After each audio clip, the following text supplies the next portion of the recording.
Hey guys, Rumley Superset here doing a gameplay review of Dungeon Hunter 4 from Gameloft on my iPad 4 on iOS. It is also on Android in case you guys are Android users, so I would definitely check it out. It is a free-to-play for both platforms, unfortunately, so there are going to be in-app purchases. Now, this doesn't necessarily diminish the game entirely. It is still a playable game and an enjoyable game. It's just you'll have to deal with the constant reminder that there are items that are only obtainable through ruins, or if they are obtainable, they're extremely hard to get because it costs an insane amount of money. But if you do not want to pay that amount of money for ruins, you don't have to, so there are ways around it. Just it takes a lot longer. So first of all, we have multiplayer achievements, news, Wheel of Fate, and leaderboards, and of course we have single player, which now obtains a story, like our Dungeon Hunter 2 we used to love. Dungeon Hunter 3 did not have one, and that was one of the things that all the fans wanted again, was the storyline. So they included that in this iteration, which, from what I've heard, is the last iteration of the series, of the Dungeon Hunter series. So I don't think we'll be seeing a Dungeon Hunter 5, unfortunately. Maybe that'll change. We don't know. It's up to the company, but hopefully we do. But until then, this is the last one. So we do have inventory, skills, characters, world map, crafting, settings on the top there. Let's go ahead and just do one by one. So we have the shop, which is basically where you purchase either the in-game currency items or the cash currency items, which you see up top, which is the 500 ruins there, or gems, whatever you want to call them, 200 gems. I think that all the items here are basically the ones that are going to be there indefinitely. They don't really change, at least not for me yet. I think they'll change as you progress through the level, but if you keep coming back to the store around the same level that you are now, you're not going to be having a huge variety of weapons to purchase. They're going to be the exact same ones here. That's what it seems like to me. Because I've seen weapons that are like a lot more damage than they are posted here, so I'd assume that they would change through level. I just haven't got to that point yet. So hopefully that's what happens. We do have different rarities of items here. As you can see, we have blues, greens, with ones that have no rarity, which is just normal ones, and then we have the yellows. I don't know if it goes any higher than that. So far it hasn't. The rarities, what they determine is how many slots you have in an item. So we have at the bottom right there, which one that has no rarity, has no gems. So all it does is basically give you damage. If it's gear and it has no rarity, all it will do is give you life, and that life is kind of a randomized number. I think there's set numbers for different types of gear, and you have a chance to get either the highest number of those set or the lowest number or in the medium, something like that. So not all gear is the same per se in that aspect, but they do look the same for that type of gear. But then the way it works is, like I said, the rarity determines how many slots, and in those slots you can insert gems. And those gems are obtained through, mobs just killing them, they drop them. I think they have a higher chance through elites and bosses, which is probably where you want to go multiplayer, is to get these gems. That's the way to farm them, I think, because you fight a lot more elites constantly back and forth, so you have a lot higher chance of getting these gems. I'll go and show you guys that later. But then we have like the helmets, the chest pieces, the arms, or hand guards, whatever you want to call them, the feet, the rings. I think rings are only through ruins. I haven't found any rings yet. It seems like one of those optional items that if you want to get it, you either have to keep using that lottery and getting 10 runes at a time until you finally get enough to purchase one of these, which is like an insanely amount, or just pay out right with cash. And then we have I think this is a cosmetic overlay. So even if you have different gear, this is what you will look like regardless of your gear if you purchase one of these. That's what I'm assuming. I may be wrong, but I think either that or these are just sets. I don't know. I haven't purchased it, so I can't really tell you what exactly they are. And then we have potions you can buy. They have different effects, as you can see here. Alright, so let's go to inventory. We do have an inventory now, which we can manage our loot, which is now existent, like I said before, which in Dungeon Hunter 3 did not exist at all. You had to just buy everything with the currency you got at the store. So we do have everything here. You have a limited amount. You have, I think, 24 when you start out, something like that, 20 or 24. But you can buy more. As you can see, the item is selected right now. That's what you use to get more space. Ruins, what do you know? So it starts off, like, I think at 10 ruins, and then it increases as you want more and more and more. Of course, that's the reason why I bought those gems, just to get more bag space. That's the only thing I really wanted. I did get a weapon. Unfortunately, I did indulge in that a little bit. I got the weapon and the helmet, but that's the only thing. Don't hate me because I contributed to the cause of free-to-play. You know, a lot of people hate it and don't want to purchase things, and they want to limit the amount of money that these companies get for the free-to-play so that they stop doing it. But unfortunately, I did not help in that cause. Alright, so we have our inventory, like I said. So we have X amount of slots. I have 34, 30 out of 34. So I have 30 items in my inventory right now out of 34 slots available. So I can only carry 4 more items. I need to start selling some stuff. These gems are also considered inventory items. So each one is considered 1 slot in my inventory, which I think they should just eliminate. I think that the gems should just be there as a non-weighted item, so that way I can carry more loot, because loot is very limited. But then again, they probably won't do that because then you have no incentive to want to purchase the extra slots. Let's see here, we did gems, weapons, armor, helmets. Okay, so we have skills. We can carry 3 active skills at a time, and we can have 4 passive skills plus our 1 spirit spell. The active skills are unlocked either by ruins, if you want to unlock them early, or just by level. You can unlock all of them this time, unlike Dungeon 103, where Dungeon 103 you had to get some of the high-end skills, you actually had to just pay with ruins. There was no other way to get it. You couldn't level up to get it. You had to buy them with ruins.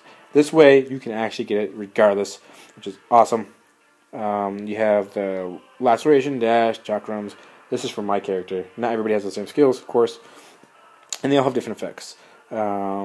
So then we have our passives, which give like some of the more they're not visual things, they just give you like the passive things that actually happen, hence the name. Cheese Steel, I get 7 energy leached per hit, which is pretty nice. And these effects are not the same per character, like I said. They're different based on the class that you are. Although they have similar effects, the way they're handled are different. Like for example, the Blade Master, he gets energy by hitting somebody, whereas like the Ranger class, he gets energy just by seconds per second. So over time, he just regenerates more and more, like a higher amount based on the level of your passive skill. And then like the Warrior, whatever he's called, I don't know, the Paladin, I forgot his name. He gets health by getting hit, or energy by getting hit. So you all get energy, just in different ways. Alright, then we have our character, of course. It shows our character slots. Obviously, on my one character that I have, I can create a new one, and once you have your character that you want, you select them, or you can delete them if you want, and it shows your health, energy, and DPS on the right there, as well as your level and what class you are. Let's go ahead and create one just so you guys see. So, okay. So we have the Battle War, and that was the name. The Blade Master, War Mage, and then we have the Sentinel. They all seem pretty cool looking. It does seem like that the polygons are a lot higher on the character select screens here rather than your actual characters themselves when you're playing. Unless it's just the gear, because of the gear, I don't know. I hope this gear is obtainable. I haven't even seen it, but it seems pretty cool. And then once you select it, you can select female if you want to be a female. As you can see here, you have different genders. Seems pretty cool. That's pretty cool too, because I don't think the other ones had that option. At least I know Dungeon 2 didn't. And then we can, I know Dungeon 3 did. That's the one I know it did. But 1 and 2 I think was specific to the class that you were. So let's go ahead and create.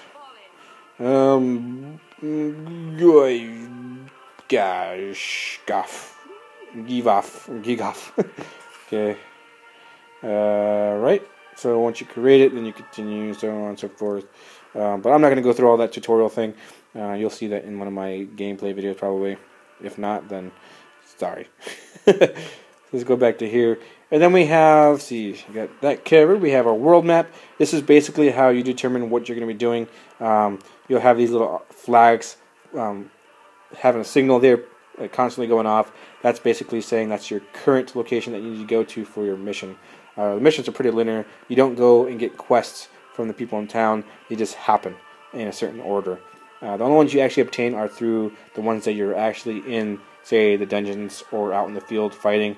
There's like some random option quest that you can pick up, and basically it's like protect this person or kill this thing. You know, it's not really collect items and stuff like that, like you would find in, say, Order and Chaos. Nothing like that. It's just basically kill this, kill that.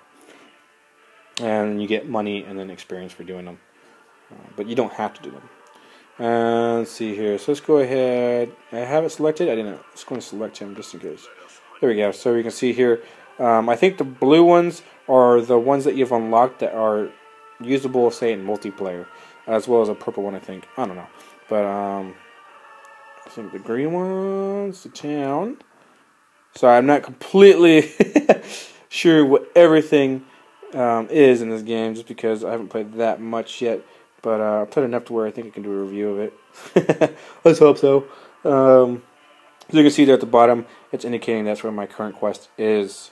And then, of course, we have the Gameloft Live and the social tab there, too. And then we have crafting.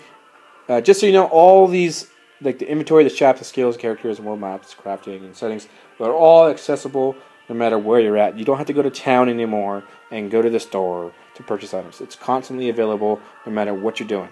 So I don't even know what the importance of having these people in town are if you can already access the menus when you're, say, fighting off, doing something.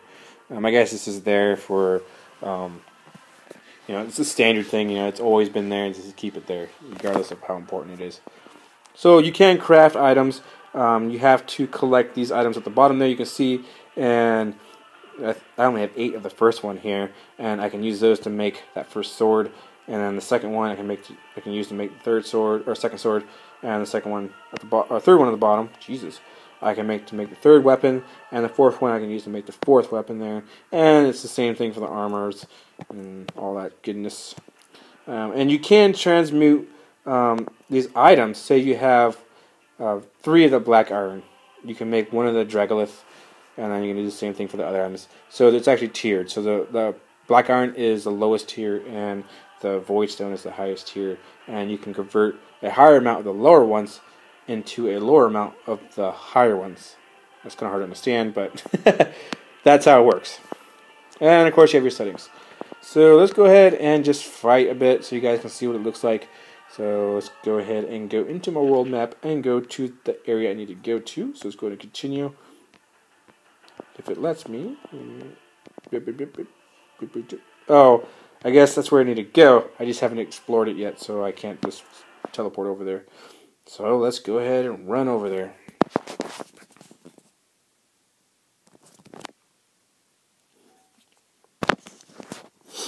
Actually, I already made the gameplay video of me running over there, but I'll just fight a bit on my way back there again. And hey, it's experience, so. So graphics are pretty nice. Like I said, the polygons in the character select screen is a lot higher quality than the actual characters when you play them. But, I mean, it doesn't really matter. It's really about the game and how, if the game's fun or not. Personally, some people are like graphics whores and they need to have that, sorry for the language. If I offend anybody, I apologize. This is my terminology for the type of people who like graphics. So, I don't want to offend anybody, first and foremost. But, yeah, it's those type of people who really enjoy graphics and think that's like the main key feature that makes a game successful. I personally think that, yeah, that is an important feature because you want something that's pleasing to the eye, but at the same time you also want to have a game that's enjoyable, has good gameplay. Anyways, so the graphics are nice. The way it plays out is pretty nice. The only thing I don't really like is the whole time on potions. As you can see there, I have to wait 57 and 24 seconds just for my second potion to spawn. You get them automatically whenever that time runs down. But it takes an insane amount of time. I think right now, it's whenever you use a potion, or whenever you have the ability to, you have a total of 3 potions you can get. If you only have 1, you can only get 2 more. And whenever you have an open space, that's when the timer starts. So right now I think it's at 2 hours per potion. So when I run out, it's going to take about 6 hours to get all 3 potions available to me, which really stinks. That's a long time. Originally it was 8, and people started complaining pretty bad. Since it was on iOS first, you can see some of the ratings were like pretty bad. I think it was down to like 2.5 stars at one point. Now it went down, and then went down to 4, I think, and now it's down to 2. Let's just hope they keep that trend up, and eventually it gets down to like 10 minutes or something like that. That'd be awesome. But yeah, that's how it works for that. You know, the setup's pretty nice. I like the feel. You have all your spells on the right and your attack button on the right, and then you have your spirit spell up there on the left. It depends on the class too. If you're like, say, a range one, it plays like a dual stick shooter, and all your skills are on the same side of your move stick, which is on the left. So all your skills are going to be on the left. And then I think, if I remember correctly, your spirit spell is on the right with your attack button there. Ooh, I found some blue items.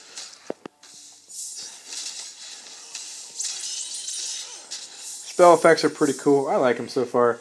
I haven't really gotten too many high-level spells on the other characters. On my, cause I play an Android too, and I have a couple characters on that one. They're not the battle one. I have a ranger or whatever it's called, and I have the whatever that freaking warrior one is.